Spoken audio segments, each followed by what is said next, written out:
Hello दोस्तों, आपका स्वागत है इस नए वीडियो में। और इस वक्त हमारे साथ बैठे हुए हैं पुंकेश राज जी, जिनका 69th बीपीएससी में इस बार रैंक लगा है। और मुझे जानकारी जहां तक है, अभी तो जानकारी लेनी है, रेवेन्यू ऑफिसर के रूप यस में सर। चयनित किया गया। कितना रैंक आया है आपका? 56 रैंक आया है। 56 रैंक आया है ऑल हाँ। ओवर बिहार में। हाँ। और सबसे बड़ी चीज मैं बताता चलूं, इस वक्त जो मैं बैठा हुआ हूं ये आजमगढ़ गांव का गाँव नाम का है नाम और है। बांके बाजार के पास है।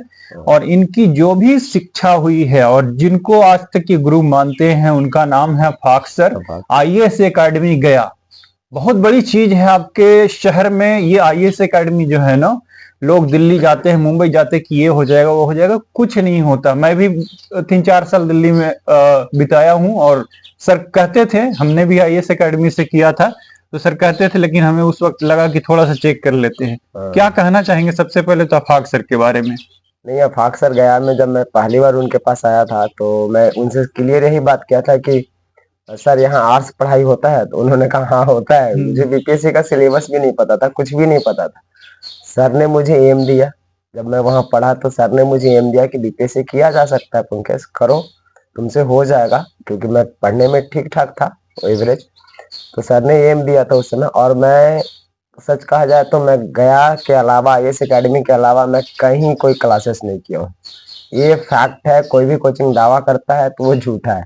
हाँ, टेस्ट सीरीज किया हूँ, मॉक इंटरव्यू दिया हूँ दूसरे कोचिंग में, लेकिन क्लासेस में नहीं किया हूँ, कहीं नहीं। कोई भी ना ऑप्शनल, नहीं कुछ कुछ नहीं, मैंने कहीं नहीं किया है। तो कोई भी कोचिंग दावा नहीं कर सकता। और गया में आईएएस एकेडमी में सर का एक चीज है कि आजकल लोग ना, गया में लोग मेंस नहीं पढ़ते हैं, बहुत कम लोग पढ़ते हैं मेंस का जो बैच होता है उसमें। अगर अफाक सर से आप मेंस नहीं पढ़ रहे हो तो उनके टैलेंट का सही यूज ही नहीं कर पा रहे हो आप। बिल्कुल। हाँ, तो अफाक सर का मेंस में पकड़ बहुत जबरदस्त है। जब मैं, मेरा रूम पार्टनर, मैं कुछ दिन रहा था दिल्ली में, सिर्फ मैं माहौल जानने के लिए गया था, जैसे आप कह रहे हैं ना कि, हम्म। तो मैं गया था उस समय। मेरा रूम पार्टनर था जो बाजीराव में पढ़ता था। मुझे अच्छे से याद है कि उसकी आंसर राइटिंग और मेरी आंसर राइटिंग और आसमान जमीन का अंतर। वो हमेशा यही पूछता था कि तुम आंसर राइटिंग सीखे कहाँ से। मैं उसे गया बताता था, उसे बिलीव ही नहीं होता था। गया में अफाक सर है। और वो लड़का प्री भी कई बार निकाला, हम्म। यूपीएससी का निकाला, हम्म। लेकिन मेंस इसलिए अटका क्योंकि उसका आंसर राइटिंग नहीं था। कभी मेंस में वो नहीं क्वालिफाई कर पाया। हालांकि असिस्टेंट कमांडेंट में आज सिलेक्टेड है, हम्म। लेकिन वो, और मैं हमेशा मेंस क्वालिफाई कर पाया। मैं 3 बार इंटरव्यू दे पाया कॉलेज ऑफ अफाक सर, क्योंकि उन्होंने जो आंसर राइटिंग सिखाया था उस समय, बहुत काम आया मुझे। सफलता के पीछे बहुत सारी असफलता छिपी रहती है, उसको लोग जानते नहीं। जब सफलता लोगों को मिल जाता है तो नाम हाँ। पूरा हाँ। जिला जवार में पूरा फैल जाता है, जैसे आज आपका फैल चुका है। लेकिन हम चाहेंगे कि इस सफलता को पाने से पहले बहुत सारी असफलताओं का सामना हाँ। करना पड़ा होगा। तो ये कौन सा आपका अटेम्प्ट था कि इसमें क्लियर हुआ? इससे पहले कितने मैं अटेम्प्ट आपने दिए? लगातार 5 बार प्री क्रैक किया था। हम्म। लगातार हम्म। 65 से मेरा हो रहा था। हम्म। 65 में मेंस नहीं हुआ। हम्म। फिर 66 में मैं इंटरव्यू तक पहुंचा। हम्म। 67 में भी मैं इंटरव्यू तक पहुंचा। 68 में भी इंटरव्यू तक पहुंचा। लेकिन लास्ट में मैं 69 में 56 रैंक लाया। वो कॉम्बिनेशन था उस समय, पता नहीं क्यों थोड़ा बहुत गड़बड़ के कारण नहीं हो रहा था, थोड़ी बहुत कमी रह जा रही थी। और वही कमी को इस बार सुधरते गया और सारा चीज फिर 56 रैंक इस बार आ तो गया। आप कोई भी कोशिश कर रहे हो, किसी भी फील्ड में काम कर रहे हो, तो सफलता को पाने के लिए आप कोशिश करते रहो। बार बार गिरोगे, बार बार उठोगे। और जीता जागता उदाहरण है, 5 बार 4 बार 5 बार जो बंदा बार बार गिर जाए तो लगता है कि अब नहीं होगा, अब चेंज कर लेते हैं, बीपीएससी टीचर ही वाला दे देते हैं, बीएड वगैरह करके। बहुत सारे हाँ। लोग दे भी दिए। लेकिन जो आपका लक्ष्य है, और लक्ष्य अगर निश्चित आपको पाना है, तो उसके लिए आपको लगे रहना है। और एक शिद्दत होती है, जैसे कि शाहरुख खान ने एक मूवी में कहा था, जिस चीज को पाने के लिए चाहो तो हाँ। उसको शिद्दत से लग जाओ, तो सारी कायनात जो है, पूरी दुनिया जो है ना, उसे तुमसे मिलाने की साजिश में लग जाती है। तो इस चीज को इनके साथ मैं देख पा रहा हूँ कि काफी हुआ। अब आते हैं इनके पर्सनल, जो गांव में बैठे हुए हैं। आपके पिताजी क्या करते हैं? मेरे पिताजी किसान हैं। हम्म। और अभी भी वो खेत पर ही हैं। अच्छा, खेत पे हाँ, ही है। अभी भी वो खेत पर गए हुए हैं। अच्छा। और मेरी मम्मी परसामा स्कूल, यहाँ बाटोजर के पास है, वहाँ पे 6 से 8 में संस्कृत की टीचर है। अच्छा, संस्कृत की हाँ, टीचर है। संस्कृत सब्जेक्ट की टीचर है। तो मेरा बैकग्राउंड यही है। और मेरी स्कूलिंग शुरू में तो मैं गांव के सरकारी विद्यालय में ही पढ़ा था। हम्म, उसके बाद मेरे पिताजी मुझे गया के एक हॉस्टल में, रेसिडेंशियल बाल विद्या मंदिर डंडी बाग में है, वहाँ डाल दिए थे हॉस्टल में। मैं वहाँ से फिर पढ़ा, तो उसके बाद फिर मैं आगे की पढ़ाई शुरू की। पढ़ाई कहीं ना कहीं मम्मी से इनको मतलब एक सीख मिली, और संस्कृत का जैसा कि इन्होंने बताया, तो संस्कृत लोगों को पढ़ना चाहिए। मंगलम भगवान विष्णु मंगलम गुरुवे ध्वज मंगलम कुंडिकाक्ष मंगलाय तनु हरि। हाँ, हमने संस्कृत में ही 100 आउट ऑफ 100 ला के मेट्रिकुलेशन भी किया है, तो काफी अच्छा सब्जेक्ट है। लोग हाँ, आजकल पढ़ना, ये नहीं लगता हाँ, आपको, आपने तो बीपीएससी की तैयारी में भी देखा होगा कि संस्कृत बोलने वाले लोग धीरे धीरे हाँ, विलुप्त से कम हो पे गए अब। विलुप्त हो गए, हाँ। तो अब मेरी मम्मी तो उस समय कर चुकी थी संस्कृत, और मेरा भी 10th तक संस्कृत तो मैं भी काफी अच्छा पढ़ा। इनफैक्ट 10th में मेरा सबसे हाईएस्ट मार्क्स संस्कृत में ही था। अब मम्मी का कुछ जीन तो आएगा ही। हाँ बिल्कुल हाँ, बिल्कुल आएगा ही। लेकिन उसके बाद मेरा भी संस्कृत छूट गया। एक और और चीज पे मैं रोशनी डालना चाहूंगा कि जिस गांव में अभी बैठा हुआ हूँ, बांके बाजार से लगभग 1.5 किलोमीटर, वन पाँच पॉइंट फोर हाँ किलोमीटर 5 किलोमीटर लगे। नहीं, ये बांके बाजार से, सॉरी, ये हाँ बिशुनपुरा से, बिशुनपुर। बिशुनपुर से ये अंदर जो मेन हाँ, रोड हाँ, से हाँ, अंदर वो आते हैं, डेढ़ तो वन किलोमीटर पॉइंट फोर हाँ, किलोमीटर है हाँ, ना। 1.4 किलोमीटर। तो एक चीज तो मैंने देखा कि यहाँ सड़कें जो है काफी जर्जर जर्जर स्थिति में स्थिति, है, तो हाँ। उसके लिए आप अब तो एक ऑफिसर आप बन गए, हाँ, तो क्या सोच रहेगी, कुछ मदद करवा करके इस सड़क को बनवाना चाहेंगे? अगर मेरे हाथ में रहेगा तो मैं बिल्कुल बनवाना चाहूंगा। और ऐसे भी अभी ये सड़क प्रस्ताव पारित हो चुका है, अच्छा। इसे बनना है। हम्म। आगे में एक शायद मिलिट्री कैंट बन रहा है, तो मिलिट्री वालों ने यही रूट चुना है उसके लिए, क्योंकि ये सीधा पड़ता है। तो आने वाले समय में ये सड़क बनेगी। हालांकि इस रूट में ट्रैक्टर काफी चलते हैं, जिसकी वजह से बालू लोडिंग के कारण ये रोड हमेशा खराब रहता है ज्यादातर समय में। अगर मेरी तरफ से कुछ मदद हो पाएगा, अगर कुछ दोस्त अगर यहाँ पे वीडियो मेरे बन के आए, मैं मेरा तो यहाँ पोस्टिंग नहीं रहेगा, हम्म। उसके माध्यम से मैं कोशिश करूंगा कि अगर बन जाए तो ज्यादा बेटर है। बिल्कुल। एक और चीज मैं जानना चाहूंगा, क्या आपका ऑनर्स क्या था मेरा ग्रेजुएशन ऑनर्स में? इलेक्ट्रॉनिक्स ऑनर्स था। ये और फिर बीएससी है। बीएससी आपने किया बीटेक है था? नहीं, बीटेक नहीं है। बीटेक नहीं, बीएससी है। बीएससी, हाँ, और इलेक्ट्रॉनिक्स। इसके लिए कौन सा पेपर आपने रखा बीपीएससी के लिए? बीपीएससी के लिए मैं ज्योग्राफी ऑप्शनल रखा था। ज्योग्राफी ऑप्शनल रखा हाँ। आपने? तो ये ज्योग्राफी ऑप्शनल बहुत सारे बच्चे तैयारी कर रहे होंगे ज्योग्राफी लेकर के, उनके लिए हाँ। क्या कहना चाहेंगे? अब तो ऑप्शनल ऑब्जेक्टिव कर दिया है। हम्म। यूपीएससी में है अभी भी।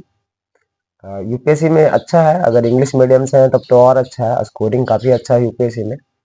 बीपीएससी में ऑप्शनल है तो ज्यादा इस पर मतलब ज्यादा पढ़ना नहीं है। मतलब ऑब्जेक्टिव है तो आप नॉर्मल पढ़ के भी इसे क्वालिफाई कर सकते हैं, और सिर्फ क्वालिफाइंग है, निगेटिव मार्किंग भी नहीं है। पहले था बीपीएससी में कि बीपीएससी में मैं ज्योग्राफी इसलिए चुना था क्योंकि उस टाइम स्कोरिंग सब्जेक्ट था, काफी स्कोर देता था। और स्कूल में मेरा ज्योग्राफी में काफी इंटरेस्ट था, तो मैं ज्यादा सोचा नहीं था। जो स्कूल में मेरा इंटरेस्ट था उसी को मैं आगे बढ़ा दिया था। बच्चों को बीपीएससी की तैयारी कब करनी चाहिए, ग्रेजुएशन के बाद या उससे पहले, या कब आखिर?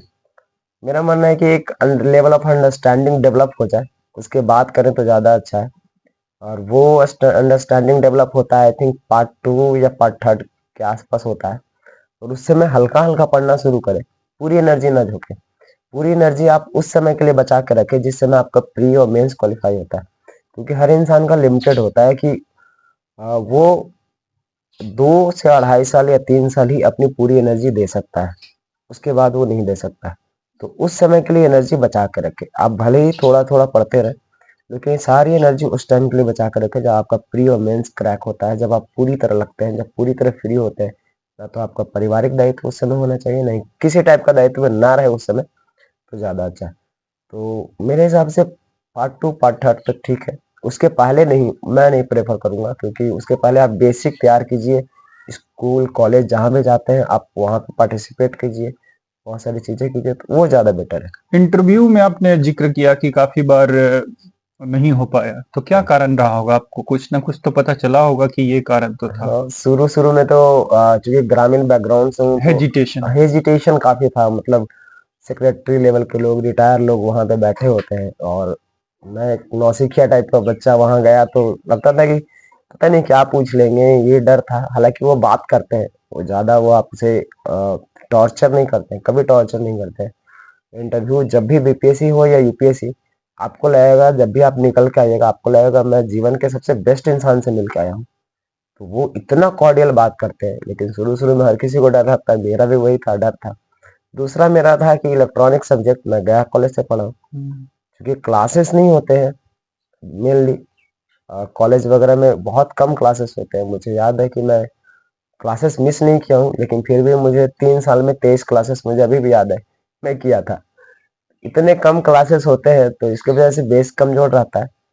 और जब वो इंटरव्यू में पूछते हैं आपके इलेक्ट्रॉनिक सब्जेक्ट से, वहां पे थोड़ा कॉन्फिडेंस लो होता है, क्योंकि जब वो आपका स्ट्रांग बेस नहीं है, वहां से जब प्रश्न पूछते हैं तो कॉन्फिडेंस तो लो होना तो ही 3 साल में सिर्फ 23 क्लास, है। ये मैं यूनिवर्सिटी कॉलेज के लिए क्या ही समझूं। और लोग दावा कर रहे हैं कि अब स्कूल अच्छे से चलने लगा, क्लास अच्छे से चलने लगा। अच्छा चलना भी चाहिए, लेकिन धरातल पे अभी बहुत कमी है, जो कि मैं भी महसूस कर पाता हूँ। बहुत सारे बच्चे तो अभी ग्रेजुएशन करते करते 4 साल 5 साल लगा देते हैं 3 साल के हाँ। ग्रेजुएशन को। खैर, मैं उस बिंदु पे नहीं आना चाहूंगा क्या कमियां हैं। आखिरी प्रश्न आपसे रहेगा सर कि बच्चे बहुत सारे देख रहे होंगे, आपसे प्रेरणा लेना चाहेंगे, लेकिन सबसे ज्यादा जो मैं फील जो करता हूं मैं वही पूछता हूं। क्योंकि बहुत सारा एक होता है इंटरव्यू कि आप कहाँ से थे, कैसे पढ़ाई, ये वो मैं जानता हूं कि कोई भी बंदा रहेगा ये सब पढ़ने वाला पढ़ ही लेगा। उसको कोई बच्चे होते हैं 4 घंटा में ही अच्छा पढ़ लेते हैं, 6 घंटा में, कोई बच्चे 12-13 घंटा लगाते हैं, सबकी अपनी अपनी कैपेसिटी है। लेकिन मैं ये पूछना चाहूंगा, जो मैं देख पा रहा हूं कि तैयारी करने गया हो बीपीएससी या यूपीएससी का, फिर वहां देखता है कि मैं दरोगा में भी चले जाऊं, फिर ये टीचर में भी चले, कुछ नहीं हो तो आर्मी में चले जाऊं। मतलब काफी एकदम विस्तार रूप उन लोगों के इसमें रहता है। होता क्या है कि कहीं नहीं जा पाता है। तो उन बंदों के लिए क्या बोलना चाहेंगे? मेरा शुरू से ही जब आफाक सर ने मुझे एम दिया था बीपीएससी का, उसी समय से मेरा क्लियर हो गया था कि मुझे इसी में जाना है। मैं जब लास्ट टाइम मेरा जब नहीं हुआ था, तब मैं बीएड के लिए पापा के प्रेशर में फॉर्म भरा था। अच्छा, आपने भी भर दिया था हाँ, फॉर्म? लेकिन क्रैक भी किया, लेकिन एडमिशन फिर नहीं लिया मैं। अच्छा। मैं कहा कि नहीं, मैं यही करूंगा। और मैं दूसरे एग्जाम की तरफ ना के बराबर फोकस किया। फॉर्म भरा भी तो एग्जाम देने नहीं गया किसी वजह से। पढ़ा तो बिल्कुल भी नहीं दूसरे एग्जाम के लिए।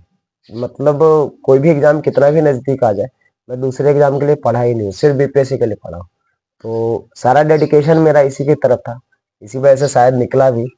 तो जो भी आपका टारगेट रहे उसमें लगा दीजिए। आप किसी भी बैकग्राउंड से आते हैं, बहुत ही हम्बल बैकग्राउंड से ही मैं जो कि देख पा रहा हूँ यहाँ पे, और ज्यादातर गांव के लोग इसी तरह के बैकग्राउंड से ही ऊपर उठते हैं।